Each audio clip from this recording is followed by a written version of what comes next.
अध्याय 78 नादिया को देखा गया। छोटे स्तर के राक्षस। ओलिवर को आसपास किसी के होने का एहसास हुआ तो उसने अपनी गर्दन टेढ़ी कर ली। वह 2 घंटे से लगातार राक्षसों का शिकार कर रहा था, लेकिन अभी तक उसे कोई अच्छा राक्षस नहीं मिल पाया था। उसे लगा कि जंगल बहुत आसान है, कम से कम उसके लिए। वह नहीं जानता था कि अगर दूसरे बच्चों ने उसकी बात सुनी तो इतनी अपमानजनक बात कहने के लिए वे उसे पीटने में संकोच नहीं करेंगे। वे इन रक्तपिपासु प्राणियों से लड़ने के लिए संघर्ष कर रहे थे। राक्षस उनके लिए कठिन प्रतिद्वंद्वी थे और वे ओलिवर के समान उम्र के भी थे। सरसराहट। जैसे ही वह पानी की धारा के पास पहुंचा, अचानक उसे कुछ सुनाई दिया। आवाज नजदीक नहीं थी, लेकिन उसके तेज कानों ने उसे पकड़ लिया। उसे लगा कि समय खत्म हो रहा है और उसे अभी भी कुछ अच्छा ढूंढना है। वह अपनी रगों में एड्रेनालाइन पंप करते हुए लगभग महसूस कर सकता था। जैसे ही वह आवाज़ों के करीब पहुंचा, वह किसी तरह आवाज़ें पहचान सका। ऐसा लगा मानो कोई लड़ रहा हो। उसने ध्वनि का अनुसरण करने का निर्णय लिया और उसकी दिशा की ओर बढ़ गया। दूरी तय करने और सटीक स्थान तक पहुंचने में उसे कुछ मिनट लगे। उसने एक अप्रत्याशित दृश्य देखा। ये नादिया थी और वह अकेले ही 2 राक्षसों से युद्ध में लगी हुई थी। डर की भावना को महसूस करते हुए ओलिवर को तुरंत एहसास हुआ कि ये राक्षस असली सौदा थे। छोटे स्तर के राक्षस। उसे तुरंत बुजुर्ग की बात याद आ गई। उसने उसकी ओर देखा, अभी भी कुछ दूरी पर झाड़ियों में छिपा हुआ था। उसे संदेह था कि उसने उसे महसूस कर लिया है, विशेषकर 2 छोटे स्तर के राक्षसों से एक साथ लड़ते समय। चीख। उसने राक्षसों की ओर देखा। एक चिल्लाया, जंजीरें झनकृत, बीमारी और गड़गड़ाहट का एक छोटा सा अस्तित्व। 2 दुष्ट आंखें पूर्ण अंधेरे से उसकी ओर घूर रही थीं। जैसे ही नादिया ने बेरहमी से उसकी बाजू पर वार किया, उसके टेढ़े मुंह से एक और चीख गूंज उठी। उसने दूसरे राक्षस की ओर देखा। उसके फूले हुए सिर पर बालों का एक बड़ा गुच्छा सुशोभित था, जो लगभग छाल जैसा था। हड्डीदार नाक के भीतर स्थित प्राणी की टेढ़े मेढ़े नथुनों से लगातार खर्राटे निकलते रहते थे। इसका सिर एक मोटे, रेशेदार शरीर के ऊपर बैठा था। रून या प्रतीक, प्रत्येक चमकते हुए, उसके धड़ के हिस्सों को ढकते हैं। वह प्राणी आगे की ओर दौड़ा। उसके 2 पैर उसके दुष्ट शरीर को भयानक ऊर्जा से धो रहे थे। इसके पीछे एक मांसल पूंछ सांप की तरह थी, जिसकी प्रत्येक गति के साथ विद्युत ऊर्जाएं स्पंदित हो रही थीं। वज्रयुक्त दानव। प्राणी की निगाहें अभी भी उस पर टिकी हुई थीं। ओलिवर ने बस दूर से देखा। ऐसा लग रहा था कि उसे अकेले 2 छोटे स्तर के राक्षसों से निपटने में परेशानी हो रही थी। हालांकि वह घायल नहीं हुई थी और राक्षसों का खून बह रहा था, फिर भी वह उन्हें ठीक से वश में करने में असमर्थ थी।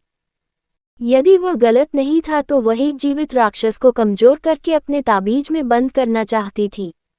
उसे उम्मीद नहीं थी कि कोई दूसरा राक्षस भी उन पर घात लगाएगा। अब दोनों राक्षसों ने उसे दबाने के लिए चतुराई से एक साथ काम किया और शायद बाद में ये देखने के लिए द्वंद्व करेंगे कि कौन उसे खाएगा। ओलिवर ने राक्षस को नादिया पर दहाड़ते और झपटते हुए देखा। उसके शरीर के चारों ओर गड़गड़ाहट और बिजली के टुकड़े कड़क रहे थे।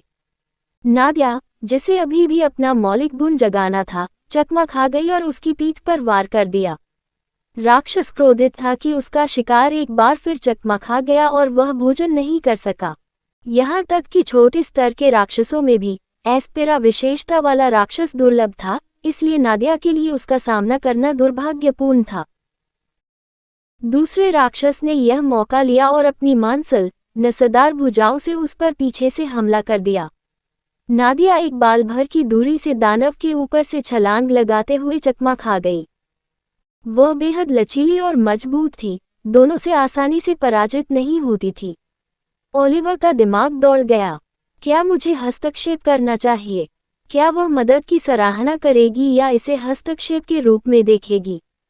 वह जानता था कि आगे बढ़ने से सब कुछ बदल सकता है, लेकिन उसके संघर्ष को देखकर उसके अंदर कुछ हलचल मच गई।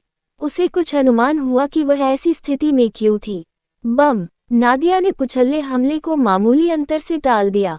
उसके सामने राक्षस क्रूर थे और वास्तव में उसे मारना चाहते थे।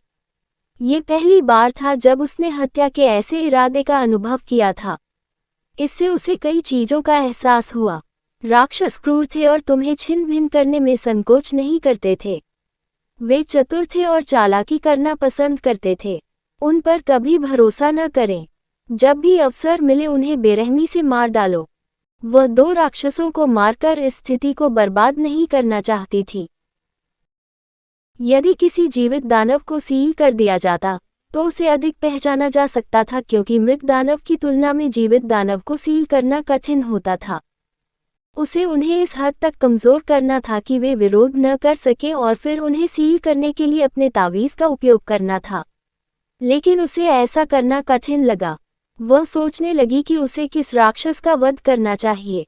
कहने की जरूरत नहीं, गड़गड़ाहट से निपटना कष्टप्रद था। वह फुर्तीली और सुन्न थी। जब भी वह सीधा प्रहार करती थी तो उसकी गति धीमी हो जाती थी। हर हमले से बचने के लिए उसकी ऊर्जा पर असर पड़ा। मैं इसे हमेशा के लिए नहीं रख सकती, उसने सोचा। उसकी निराशा बढ़ती जा रही थी।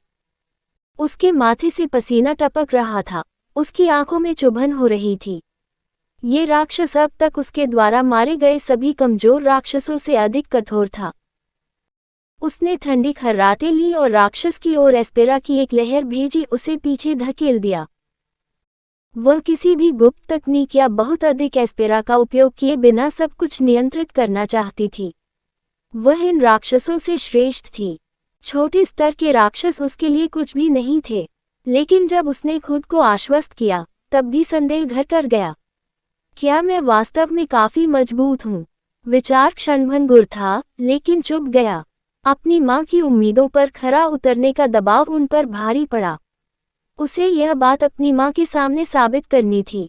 वह उसे देख रही थी।